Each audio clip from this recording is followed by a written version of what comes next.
I don't remember last time we talked what was the face of war, but right now we know that the situation in Ukraine is more fragile. It seems that the European Union, together with the United States, still don't have any clear strategy in the war in Ukraine. At the same time, we're hearing that Russia and China are getting closer. And how do you see the current phase of war in Ukraine, considering what's going on the battlefield and the Russian strategy on the battlefield? I think it's probably in the final phase, the war. Whether or not that final phase is going to be weeks or many months, I'm not so sure about that. Russia is obviously winning the war. It's securing the decisive military advantage. I just don't see any way that Ukraine is going to be able to make any kind of a military comeback. It's just going to continue to take huge losses. It's going to continue to be forced to retreat here and there. The question in my mind is, how long can the Ukrainians keep fighting? And it's quite possible we may come to a point in the not too distant future in which the Ukrainians are effectively unable to keep fighting. And at that point, the war will come to an end in some form. If the Ukrainians do continue fighting, obviously their ability to continue fighting at all depends on Western support, Western material aid. I'm not sure. I'm not sure whether that's going to be sufficient to keep the fight, but quite possibly. But even if they are able to continue fighting and they're able to retreat into defensible positions where they can hold off the Russians for a bit longer, that isn't going to make any difference to the fact that the war is going to end with some kind of Russian military victory over Ukraine and over the West. So that's the way I see the war at the moment. I mean, obviously, my hope is that the war is going to come to an end as soon as possible. That there is going to be some kind of diplomatic breakthrough. There are going to be negotiations that will bring the war to an end and arrive at some kind of stable peace settlement. But obviously, there are some signs that might be possible, but mostly the signs are that the war is going to continue for a bit longer anyway, because Ukrainians seem determined to fight on, and they have some capability to continue fighting. The West, the United States, seems to want the war to continue. In the US, it seems to be the case that the Democrats are banking on the war, spinning out at least until the November presidential election. So that's their, that's their bet. They're betting the Ukrainians can hold out for a few more months. The Europeans seem to me to be floundering all over the place, but their strategy seems to be to just hang on in there, keep the Ukrainians fighting and hope that something positive turns up. Yeah. In your opinion, when we were talking about Ukrainians, are we talking about Zelensky and his administration and these people who are around him who are willing to continue this fight, or we are literally talking about ordinary Ukrainians? Well, I think, as far as I'm aware, opinion among ordinary Ukrainians is shifting in the direction of ending the war as soon as possible and arriving at some kind of peace deal, even if it means losing war, accepting defeat and accepting territorial losses, accepting restrictions on Ukrainian sovereignty. I think, the impression I have from my knowledge of opinion poll data in relation to Ukraine is that there are lots of people who've come to that view, but still, there's still a strong minority of the population that is determined to fight on, and that minority of the population holds sway, and of course it's the base on which Zelensky's political power rests, and also the base upon which the Ukrainian Ukrainian armed forces are able to continue prosecuting war. But how long before that the popular basis for war, and there's no doubt that there is a popular basis, how long before that crumbles completely, and pro peace, pro end of the war sentiments come to fore Ukraine. That's hard to tell, but it's something that could happen sooner than people expect. Yeah. In your opinion, in the process of ending this war in Ukraine, are we gonna have some sort of escalation, in your opinion, on the part of the West, as they're talking about, right? Just recently, one of the members of Bundestag in Germany was talking about using NATO air defense system in Poland and Romania and shooting everything coming to the western part of Ukraine. And on the part of Russians, they were talking about non-strategic nuclear weapons if NATO gets involved in this conflict, literally, if they want to confront Russia directly. Do you see, are we heading toward escalations, or are we getting to the point that everybody's looking for a political settlement? I think it remains an open question. There is still a distinct danger of escalation. I mean, at the moment, Western hardliners are waging a kind of massive kind of like propaganda campaign in favor of providing more support to Ukraine, allowing Ukraine to use Western weapons and facilities to attack Russia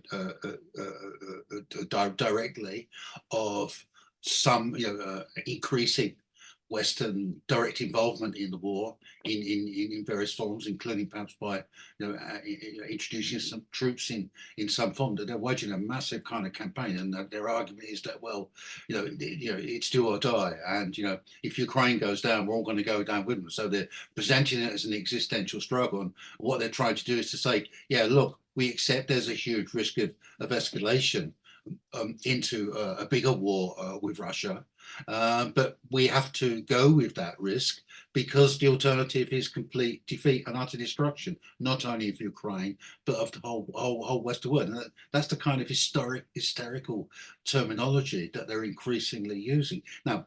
I don't think they're in the majority at the moment in the various Western countries. I think there's a tendency to go along with their rhetoric, but when it comes to making actual decisions, there's a certain amount of caution there, because of course the risk of escalation, the more the West gets involved in the war, it remains, and what's at stake in taking that risk, it's huge, isn't it? It's like an all-out war with Russia and all the kind of consequences that might bring. And I think there's enough people on the Western side who don't want to take the risk, who prefer to risk facing the consequences of being defeated in Ukraine, of Russia winning the war, rather than the possible consequences of getting involved in a war with Russia. So at the moment, I think the balance is in favour of the more moderate elements in the Western political military establishment, rather than the radicals who want to go all in with an escalation. But it's hard to tell, and it's hard to know where it's going to go. And the atmosphere around the war is so emotional, so emotionally kind of charged, so irrational in many ways, that anything is possible, in my opinion. The only other thing I would say is that ultimately the decision about whether or not to escalate the war won't be taken in Europe or by Europeans themselves. That's an American decision. I really don't believe that any of the European governments, even the most hawkish of them, are actually going to do anything without the Americans being lined up in support. So really, it comes down to a decision for the Americans, and in the end, okay, the Americans might talk about the Ukraine war being an existential struggle for the United States, but it's a kind of quite a flimsy kind of argument, because it obviously isn't. Whereas it's an argument that has a lot more purchase, a lot more credibility in the European context, doesn't it? it can be construed as being existential for Europe, but it's a stretch to say it'd be existential for the United States. And of course, the Americans have other things on their mind, don't they? They're dealing with the situation in Gaza and the Middle East. In many ways, the United States views that particular conflict and its alliance with Israel as being more existential to the United States than its relationship with Ukraine. And then, of course, then we have the China factor and the whole dispute issue in relation to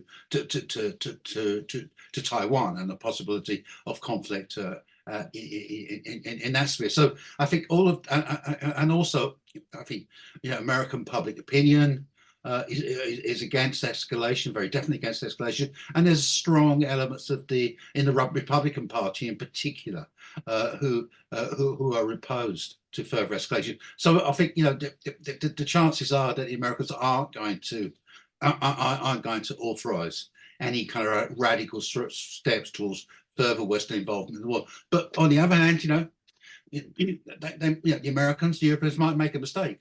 They might think they're doing something which is not particularly radical or escalatory, but it can be viewed in a different way from a Russian perspective. Yeah. And I'll turn to the Russians. Of course, the Russians are doing everything they can to deter any further escalation. So, which is what all these recent warnings from Putin about the danger of nuclear war, these tactical exercises by the Russian armed forces, that's the message they're trying to put across. And I think it's also the case that Russia has only committed part of its conventional armed forces to military operations in Ukraine. I think the bulk of Russia's military power has so far been held back. And I think it's been held back because the Russians are worried about getting involved in a much bigger war with the West. And then if that's going to happen, they want to be able to position to fight that war effectively, conventionally, as well as with, if necessary, with nuclear weapons. I suppose the other point to make here is that when it comes to further Western involvement in the war and Western escalation of it, right?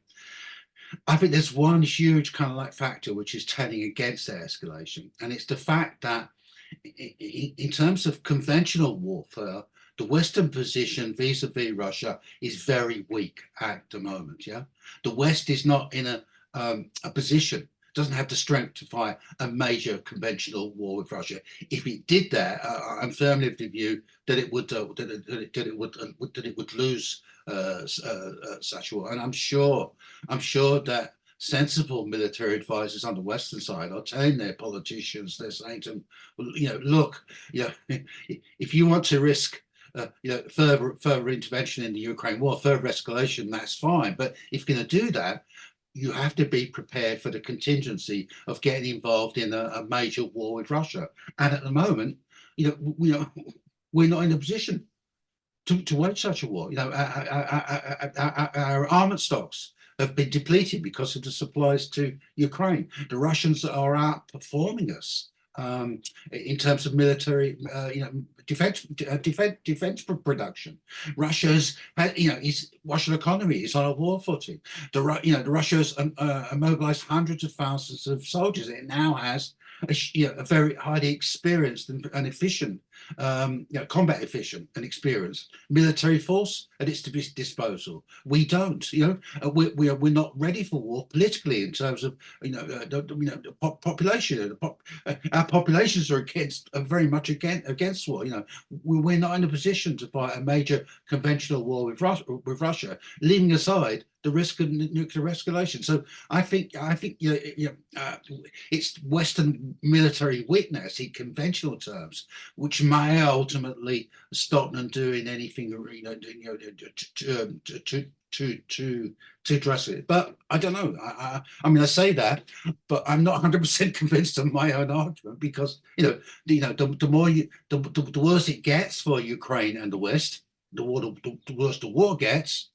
The more desperate the West is getting, and the more desperate, of course, and this is for understandable reasons, actually, the more desperate the Ukrainians are to draw Western states, Western armed forces more directly into the war, because that's their only hope of survival, of actually surviving this war intact. If they can't do that, then defeat is absolutely inevitable.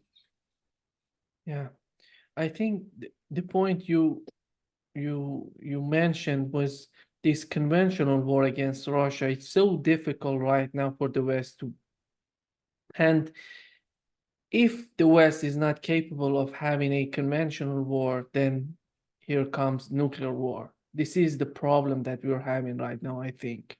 That's why Putin keeps talking about nuclear weapons, nuclear war, because they are afraid of having a nuclear war with the West. That's the problem. And do you think, is there any possibility in the West, in your opinion, to go nuclear if something happens between NATO and Russia?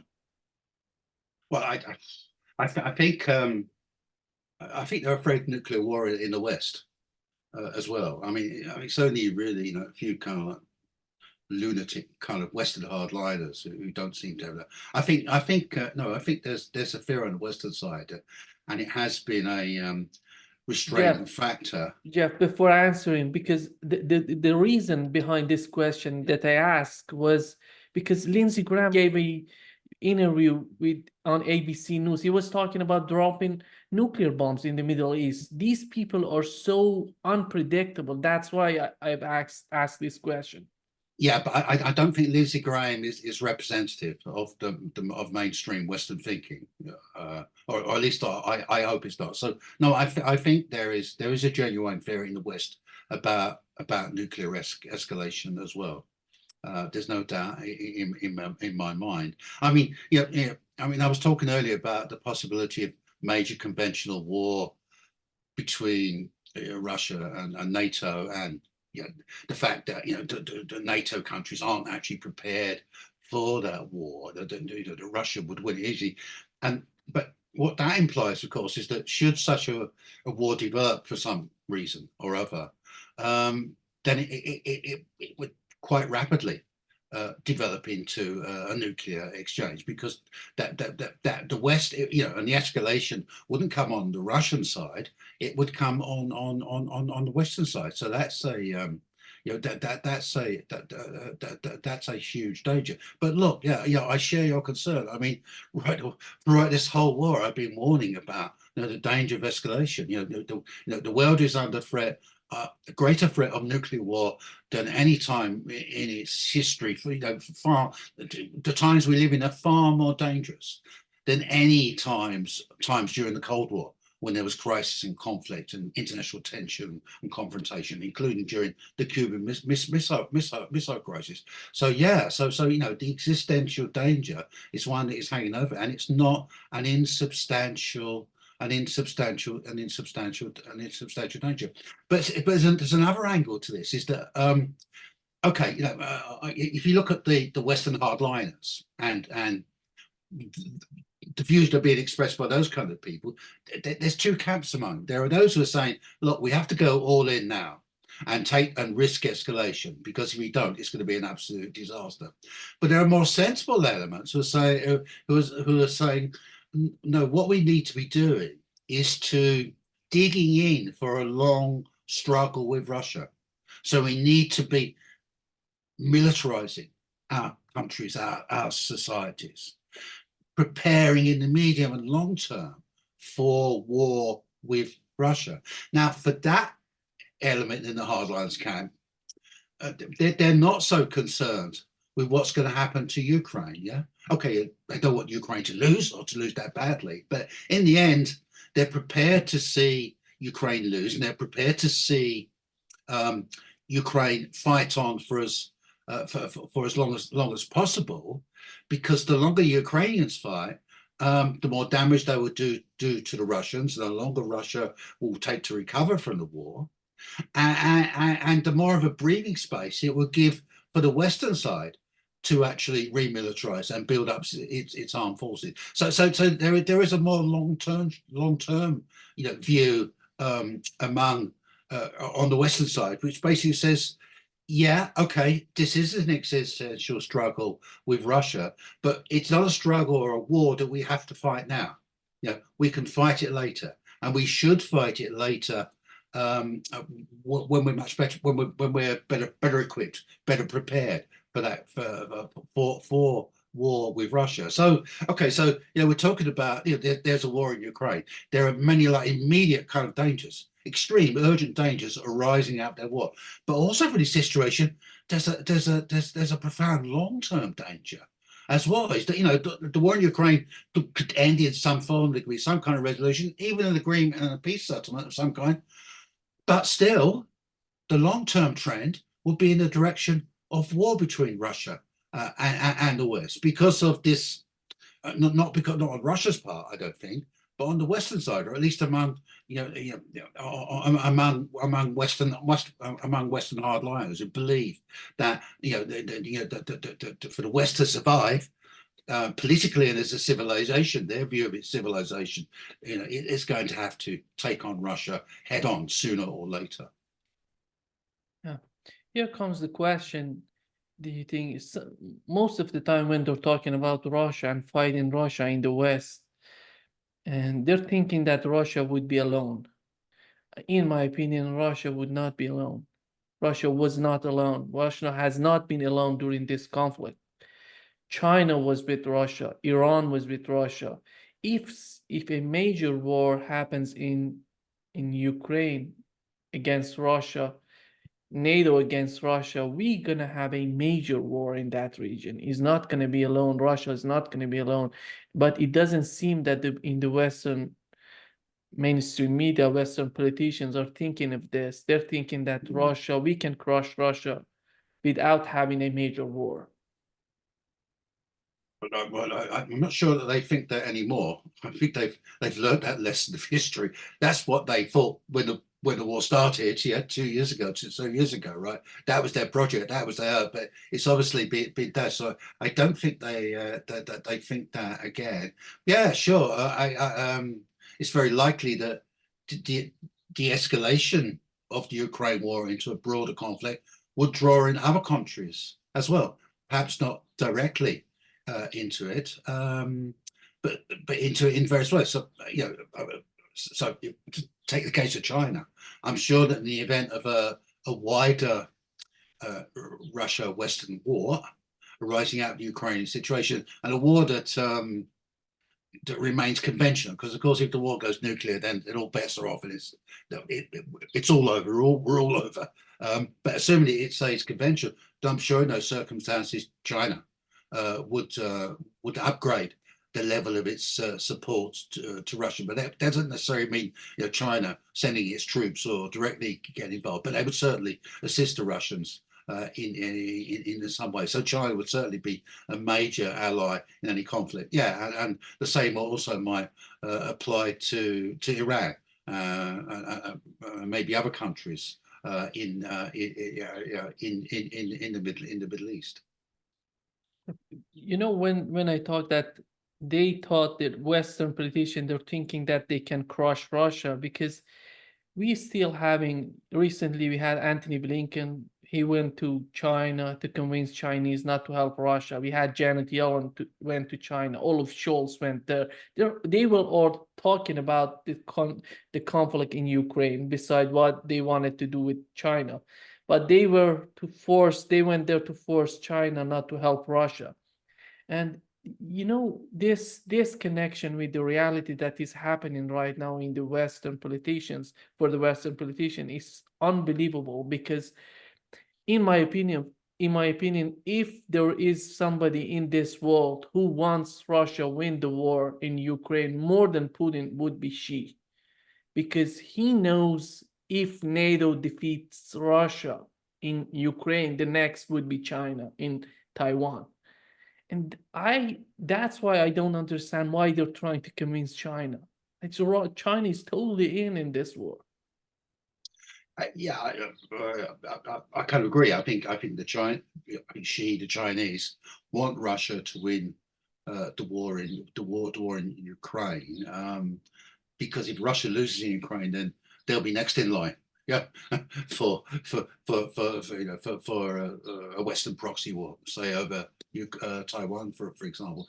But on the other hand, I don't think the Chinese want to see a prolonged war in Russia, in Ukraine. I think the Chinese want to see the war end in the near term rather than the long term, even if that means Russia doesn't get everything it wants and has to make some compromises and has to take some take some risks. So yeah, China is, in a sense, an ally, certainly a partner and collaborator with Russia in relation to Ukraine war and also in relation to the broader confrontation between Russia and NATO and Russia and the West. But the Chinese have their own agenda, their own interests that they want to pursue. But having said that, the Chinese in favouring a negotiated end to the war, in being against the Ukraine war turning into a forever war or a forever conflict between Russia and the West. I mean, they're pushing an open door as far as the Russians are concerned, or at least as far as Putin's concerned, because I think that would be Putin's preference as well. I think that if it's at all possible, Putin would be prepared to negotiate a compromise peace, which would fall short of a total Russian victory over Ukraine and over the Western proxy war, right? And would involve Russia making some compromises, taking this risk. Obviously, Putin is not going to agree to any end to the war or peace settlement that would fundamentally threaten future Russian security, and he's going to demand a high price for bringing the war to an end, short of the complete and utter defeat of Ukraine. But nevertheless, I think he's that way inclined, and so are the Chinese, and of course that kind of position will be shared by a number of countries in the world. Yes, in the global south, India, Brazil, Argentina, all kinds would favour that kind of outcome to war. No, the problem is in finding a way to end the war. It's not on the Russian side or the Chinese side. It's on the Western side. It's on the Ukrainian side. I would say, I would focus more on the West because, in a sense, Ukraine fighting on for as long as possible is a kind of obvious and natural thing to do. If you're Ukrainian, or if you're a Ukrainian nationalist, yeah, but they're only able to fight on with Western support, with Western aid. So in the end, the continuation of the war is a Western decision. So that's where the blockage lies in terms of finding a path towards peace, a path towards ending the war. And I'm not sure if there is a way to unblock the path to peace in the West. The only hope, I think, is that Russia's battlefield progress and Ukraine's increasing difficulties might actually persuade at least some Western leaders, some American politicians, actually engage in a bit of rational kind of thinking and rational calculation about the evolving situation, and come to the conclusion that actually, to bring in the war to an end sooner rather than later would be less dangerous than letting it drag on. But having said that, I don't know. I'm not actually not 100% convinced by my own argument. When you look at Putin's new administration, in which he put an economist as the head of Ministry of Defense, what's your take? What's your assessment on what Putin is doing right now? I think it was the exercise in rationalizing the Russian war effort. The new guy has is an economics guy, an organization guy, an industry guy, and it seems like a rational thing to do to put someone like him in charge of the Russian war economy effectively, because that's that's the main job that he's been given in being made Minister of Defence. So I mean, that reflects like long-term thinking. Yeah. Okay. Obviously, in the short term, they want to maximise their efficiency in terms of military production to obviously, in terms of fighting the current battles with Ukraine. But also, I think they're also thinking long term. They're thinking, and quite rightly, that maybe the war, or certainly the conflict, will go on for years, perhaps for decades. So Russia has got to be in a position to be able to defend itself and deal with that situation. The Russians are quite capable of reading and listening to what Westerners are saying about, oh, we need to dig in for a long war, a long conflict with Russia. We need to remilitarize, build up our armed forces, so that in future we can fight an effective war with Russia. Russians know what's being said as much as I do. So they're preparing. They're preparing for the contingency as a kind of prolonged conflict and confrontation with the West arising out of the war in Ukraine. And that may well be what will happen. I mean, that might actually be what will happen, that sometime, perhaps very soon, the war in Ukraine itself will come to some kind of an end or cessation. But the struggle, the proxy struggle, or not just a proxy struggle, a direct struggle between Russia and the United States, and Russia and the West, Russia and NATO, will continue into the indefinite future. So it's prepared. I mean, I think it's preparing for a long struggle or a long conflict is the main way I would interpret Putin's like reshuffle, following his re-election as president. Yeah, one of the reasons that in the West they're talking about, in the United States, in the European Union, the people who are, we can call them the leaders of Europe, they're talking about that Russia wants to march after Ukraine, they want to march toward Europe. When you look at the history, do you find any single reason for Russia to attack Europe? What's in it for Russia to attack Europe? Because they have a vast country. They have everything in that country. Why they would need to attack Europe? Yeah, I absolutely agree. There's no need. The only reason Russia needs to attack Europe is if Europe threatens its security, which is of course what happened in relation to the war in Ukraine. I mean, Russia invaded Ukraine in February 22 because Ukraine was being built up as a NATO military enclave on Russia's borders, right? And Putin calculated that it was better to deal with that situation now rather than later. Yeah. So it was, an emergent threat on Russia's border that prompted Putin's invasion. And the same is true of many other kind of expansionary moves in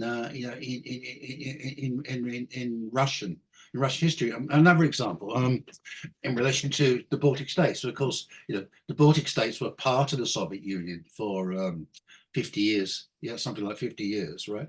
And that happened because in 1939, 1940, the Baltic states were taken over by the Soviet Union and incorporated into the USSR. But the reason that happens was because the Soviets saw a danger that the Baltic states were actually going to slip into the German camp and constitute a threat to Soviet security in the Baltic. Yeah. So from Soviet point of view, moving into the Baltic states in 1939, 1940, from their point of view, it was a defensive action. Now, of course, from the Baltic point of view, it was very much an aggressive action. But you know, I mean, Western hardliners like to talk about, you know, a history of like Russian aggression, expansionism, all this kind of thing. But actually, if you look at the details of that history, you certainly do find expansion. You certainly do find aggression, but mostly it's of the defensive kind. Yeah.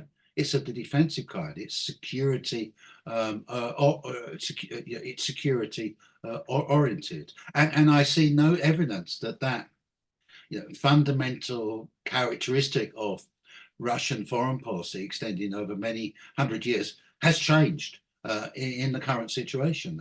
You know, I don't. There is no evidence whatsoever that Putin has any ambition or interest in expanding into anywhere other than particular bits of Ukrainian territory that he wants to take over and become part of Russia. There is just no evidence that that's the case, and there's no evidence that Russia has the capability of doing that. Okay, I was talking earlier about how you know, in terms of conventional warfare, Russia is quite strong vis-a-vis, you know, the West at the present time. That's true, but that doesn't mean that, you know, Russia. So that's in the event of, you know, the West getting involved in the war of Ukraine and that developing into a wider war. But that's not the same as Russia itself actually invading the Baltic states or invading Poland. I don't think Russia has the strength to fight a very effective defensive war against NATO at the present time, but I don't think it has the strength to actually fight an offensive war against NATO. It doesn't have those kind of capabilities, right? And even if it didn't, it chose to do, there would be an obvious danger of its escalation into nuclear war. So you know, Putin neither has, you know, neither the means nor the intention, I think, to you know, to expand Russia into any NATO country. Putin's ambitions, Russian ambitions, are limited to what's going on in the Ukrainian context, and how far Russia will go in Ukraine, how far westward it would expand in Ukraine, depends on how the war goes, and it depends on how soon the war ends. The longer the war goes on, the more Russia is going to expand westward into Ukraine. The longer the war goes on, the more likely is Russia is going to consider it necessary to take control of the whole of Ukraine in some form. The sooner the war comes to an end, the more of Ukraine that will survive as as an independent sovereign state. And instead of pouring all these billions into arms and supporting the Ukrainian armed forces, and the West should be putting that money aside to support Ukraine's post-war reconstruction. Yeah, that's what they should be using their resources for, not prosecuting its ex-proxy war with Russia. And of course, this is a proxy war in Russia that is at Ukrainian expense, because it's not Westerners who are dying in their hundreds of thousands in this war. It's the Ukrainians. Yeah. When you look at the latest trip of Putin to China, in which they were negotiating, the whole government was there. They were talking about a lot of things. And in your opinion, how did you find this visit of Putin to China? And at the end, we had this Xi embracing Putin, and which was so strange. And we haven't seen such a thing for a long time. I didn't see in my life. And what's your evaluation of this? What's your take on this trip? Well, it just shows how strong the Russo-Chinese, Russo-Sino-Russian relationship is. Very graphically shows that, how close to cooperation. You know, they have, they have a strategic alliance, a strategic partnership, and all the signs are that it's rock solid. Yeah. And that's why obviously China is the first place that Putin visits. haven't been re-elected president, and he brings his team with him. Obviously including was it Belousov, the new defense minister. He brings his important team, obviously, to have discussions with their Chinese counterparts. And of course, we can compare Xi's hug of Putin, all the symbolism, the sentiment expressions, what happened during Putin's trip to Beijing, to how he treated, but what's his name, Blinken and Janet Yellen. Yeah, but the reason for that is quite simple. Putin and the Russians respect China, respect the Chinese. Yes, they see them as partners, not rivals or adversaries. They want to live.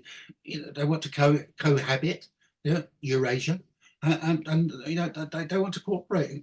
For mutual benefit. It's not to say there aren't like tensions and different interests and all kinds of stuff going on like that, but all of that can be contained within a friendly, collaborative relationship, and that's what's been ongoing for a number of years, and all the signs are it's going to continue. And the Ukraine war, if anything, has reinforced the Sino-Russian partnership, right? And it's reinforced Chinese hostility to Western states, Western governments, who on the one hand are sort of construing China as being an adversary, a competitor, a rival, and perhaps even a future opponent in a war. On the one hand, and then on the other hand, they're coming to go to Beijing and complaining about China's support for Russia. What do they think the Chinese are going to do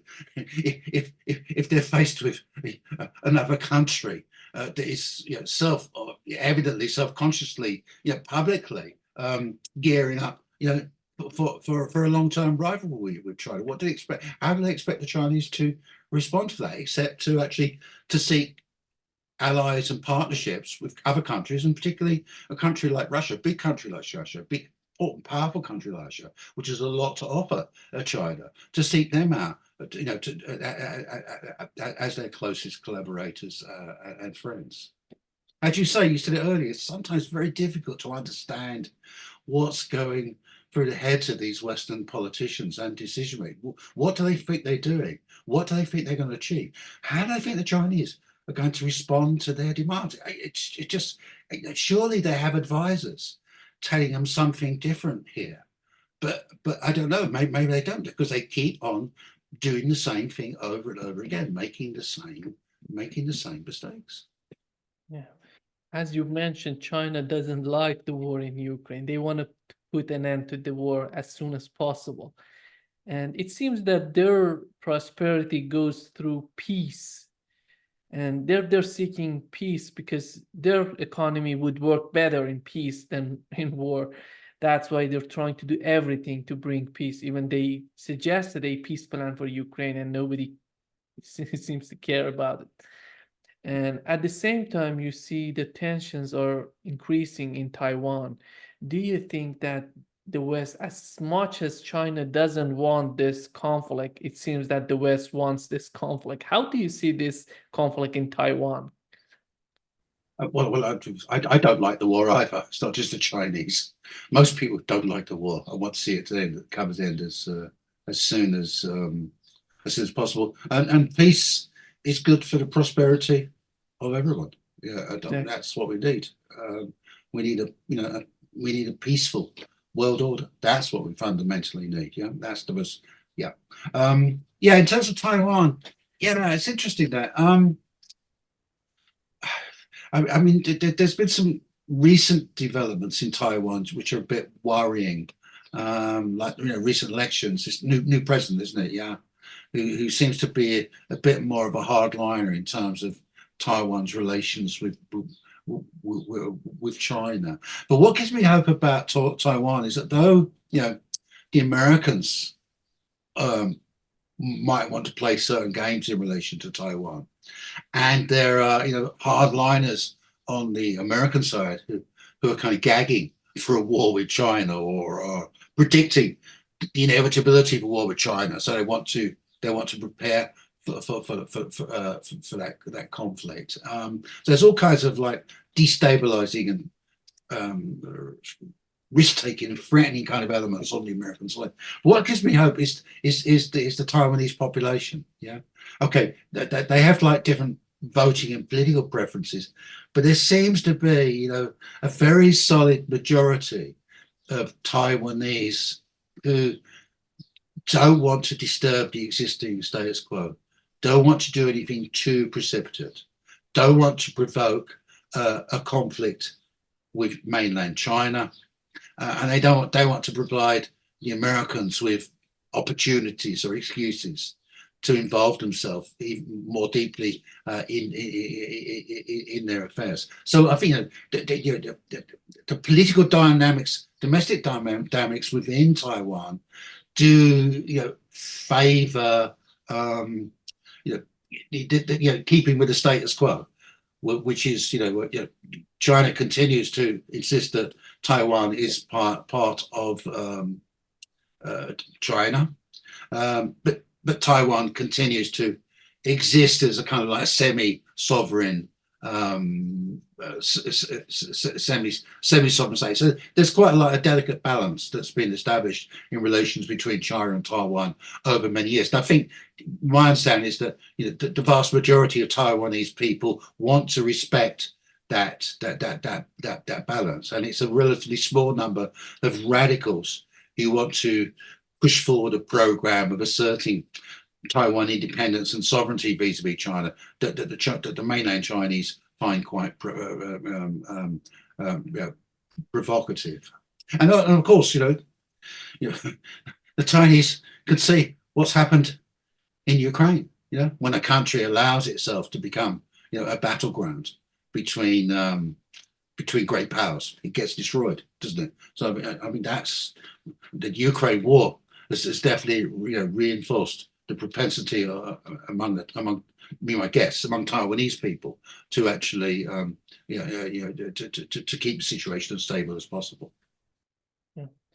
When you talk about what has happened to Ukraine, we have to remind, we have to think of Europe, what has happened to Europe during this war. I think this relationship between Russia and Europe was so devastating for the economy of Europe. And they cut everything. They put a lot of sanctions on Russia. And when I asked about China, I wanted to bring this concept of having at the same time conflict with Russia and China, because Europeans were totally in sanctioning Russia. And right now, if they start any sort of conflict with China, what would happen to Europe? And what would Europeans do to convince the United States is not in the benefit of Europe to have, at the same time, to have two conflicts, two fronts with Russia and China? That would be devastating for the economy of Europe. I think for that reason is that the Europeans are not keen on opening up a second front with China over Taiwan. Yeah, I mean, for them, one front, the Ukraine front, is enough, and they see the danger of it's happened already in relation to the Middle East, of the Americans being distracted from the European theatre by events elsewhere. So no, the Europeans don't actually want to develop conflictual relations with China, yeah, which is why they're very resistant to American militancy in relation to China. And as you say, there's a huge mutual independence between European economies and Chinese economies. Yeah, I mean, Europe's played a huge price economically, and that price it continues to be paid, or will continue to be paid for decades as a result of the Ukraine war, and as a result of the sanctions that it's imposed on Russia. It certainly doesn't want to add to its economic woes by any kind of break with China. So I think, the European reluctance to get involved or in any kind of conflict relationship with China over Taiwan or whatever else, that's a bit of a stabilizing factor in terms of what might happen in the Far East. Yeah, one of the other signs of having this alliance between Russia and China would be the latest visit of Xi to the European Union. He went to France, Serbia, and Hungary. How do you see the China's behavior, this China's policy in Europe vis-a-vis what's happening between Russia and China? Yeah, okay. So you're talking about, the developing Russian-China relationship, which is very close, getting closer in all kinds of different ways, including economically. But okay, and the Chinese, I think, are committed to that relationship with Russia on a strategic basis. It's a long-term basis. It's a fundamental commitment. They see it as the relationship's been fundamental to their interests as a state. But that doesn't mean to say that China wants to burn its bridges to other countries and other parts of the world. Yeah, China wants to make, for its own, well, many reasons, but obviously economic reasons are quite important. It wants, to remain on good trading terms, with Europe. It wants to remain on good trading terms with the United States as well, which is why, the Chinese are, it seems to me, are amazingly, what's the word, restrained when it comes to, responding to, provocative American sanctions against their companies and against their industries. Yeah. So China, China wants to maintain, good relations with all countries. Yeah. That's the stated, Chinese position on the world, which is of course another reason why China, wants the war in Ukraine to come to an end as soon as possible, because the war, obviously, and all the dangers arising from it, threatens the global economy, threatens China's trade and economic relationships. Yeah, potentially in quite radical ways. Yeah. But I suppose the other thing is, of course, that then you need to bring the BRICS into the picture as well. Yeah, and also in particular, there's various discussions about challenging Western, or specifically United States, financial hegemony in terms of setting up an alternative to the dollar-denominated, world financial situation. So China, China, wants to maintain equitable relationships with many different countries, including the United States, but it's not relying on that happening. It's actually developing alternative financial and economic models and relationships with other countries as well. So China's very much hedging its bets in terms of its acceleration, which is what you'd expect to be the case as well. And also, I think that if the war in Ukraine comes to an end, if the conflict between Russia and the West, and Russia and NATO, winds down, maybe not doesn't come to an end, but at least becomes lesser in its intensity, then I think Russia actually will be keen to reconstruct its trade relations, with the West. From Russian point of view, Europe is a huge market. It was a huge market for its goods and services, and could be again in the future. And also, Europe produces a lot of stuff, technology and so on, that Russians would like to have, or would like to make use of it. So I don't, and actually Putin said, he's always saying to us, he said this many times actually, he said, yes, okay, there is no relationship between Russia and Europe at the moment, because of the war, because of how Europe has responded to that war. But that doesn't mean to say there can't be a relationship in the future. But whether or not there is going to be any kind of relationship with Russia in the future with Europe, it's up to the Europeans themselves. They need to change their attitude, change their policy. In particular, Putin, that they need to assert their independence from the United States. They need to look after their own interests. They need to, see that there can be value in having good relations with Russia, particularly in the economic field. So actually, there could be, if the war comes to an end, particularly it comes to an end in the reasonably near future, there could be quite a rapid reconstruction economic and trade relations between Russia and Europe. In your opinion, those companies that have left Russia since this conflict started would have the opportunity to getting back to Russia when this war comes to an end, because they have been replaced by Chinese companies. I don't know if we would have, well, replaced by China, or most of them actually been like taken over by Russian companies, gone into Russian ownership. Now, actually, lots of them actually haven't left. You know, they've kept some kind of operation or connection with Russia. And the reason I've done that is because I think precisely because they see they want to be in a position, they want to be positioned in the future to restart, their operations in Russia.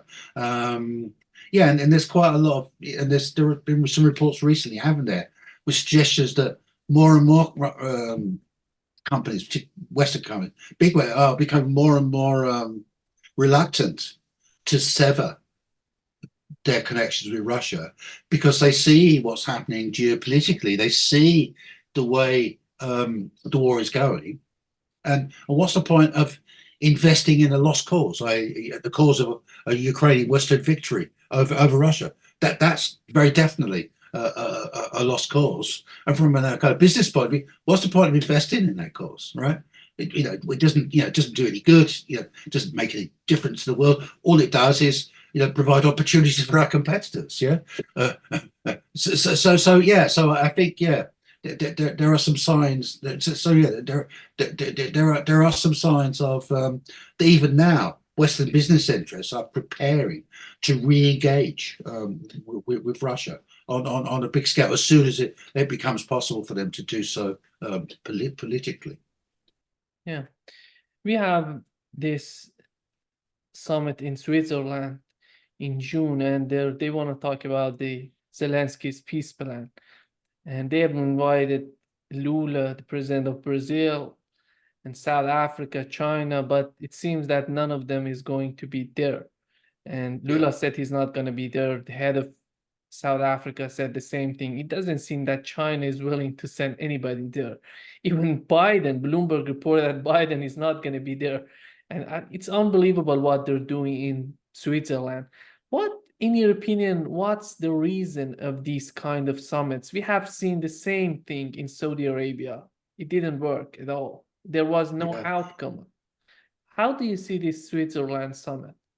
I mean, the summit, I think, this is Switzerland's summit, isn't it? Yeah. This is their initiative, yes? Yeah. And they chose to go down the road of having a summit that didn't include Russia, but did include Ukraine. And maybe at the time which they took that approach, that made a lot of sense, but it obviously doesn't make much sense now when some big countries, China, may not even attend the meeting itself, and certainly will the top leaders won't be attending. I mean, basically what you mentioned, the names is all the leaders of the BRICS. No BRICS leader. Yes, the founding members, the core members of BRICS, is actually going to attend this conference, and for good reason, because what's actually going to happen at this meeting. It's very. I mean, obviously, the Ukrainians and the West are going to try and make some propaganda out of it, but if it comes to any kind of like proposal or agreement, it's going to be pretty anodyne, pretty kind of meaningless. I think so. So what's the point? What's the purpose of it? I think the Americans can see that as well, which is why they don't want Biden to be associated. They don't want Biden in an election year to be associated with a losing proposition. This kind of meaningless, peace conference. But on the other hand, it might serve. It may serve a purpose in the sense of, putting peace back on the agenda in terms of discussions going on. And of course, haven't Brazil and China, yes, put forward their own proposal for an alternative peace conference. I think it came from Brazil, didn't it?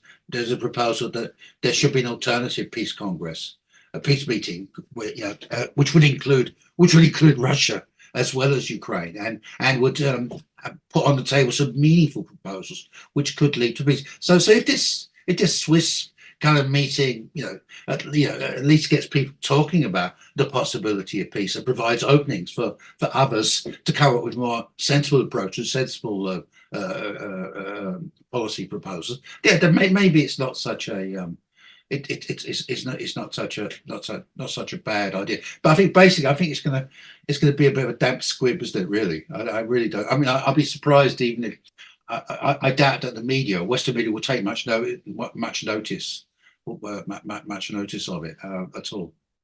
Yeah. Putin, just to wrap up this session, Putin in his recent interview with Tucker Carlson was talking about when he was asked if Russia has already achieved all these objectives in Ukraine, he said that no, we are going to denazify Ukraine. He didn't talk about any sort of territory ambitions on the part of Russia. And we've heard later he said that Odessa is a Russian city, but he didn't say that we're going to capture Odessa officially.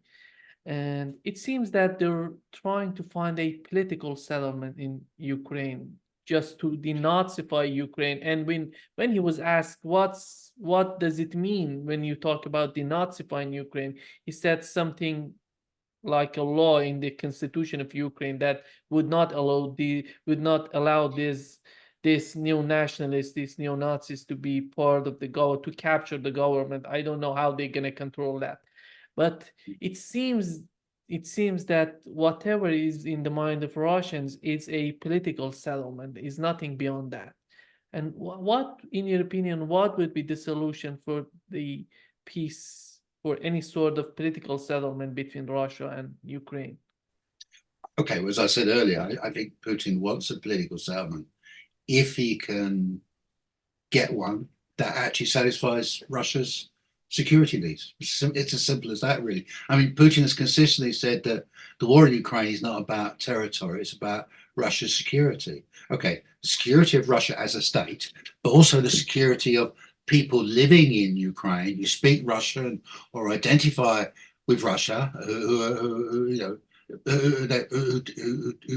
were resistant to Ukrainian nationalism's attempt to impose a uniform identity. I mean, so the security of pro-Russia people in Ukraine, that's the goal. And he's been reticent to commit himself to specifying what that might mean in terms of in territorial terms, and quite rightly too, because obviously Putin is not going to reveal his hand and say, yeah, okay, so what we're going to capture Odessa, we're going to capture Kharkov, we're going to do this, do that. I mean, that makes no sense in military terms, to actually reveal your strategic objectives to the enemy. So he's never going to commit himself to the extent of Russia's territorial advance, except that he has already committed himself in one respect, which is committed himself to the provinces that was incorporated into Russia in October 2022. Zaporozhye, Donetsk, Lugansk, and Kherson. Those four provinces that were incorporated, became part of Russia in October 22. He's absolutely 100% committed to those territories remaining part of Russia. Now, it's not exactly clear about where he sees the boundaries of those provinces aligned. There are some ambiguity, but that's so.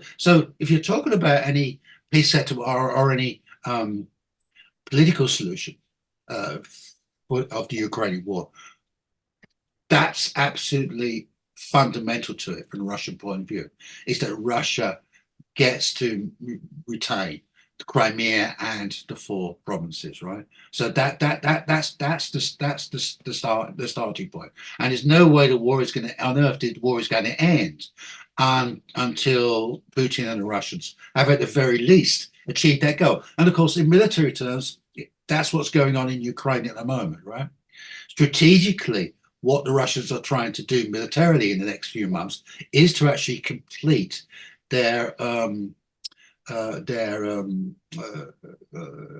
occupation of the Donbass, particularly Donetsk, and also to extend their control over sections of Kherson and Zaporozhye. So there's a connection there between the military strategic goal of Russians and their political goals in relation to these 4 provinces. Now, beyond that, what territory Putin and the Russians will want or will take, it depends on how the war goes, how the military situation unfolds.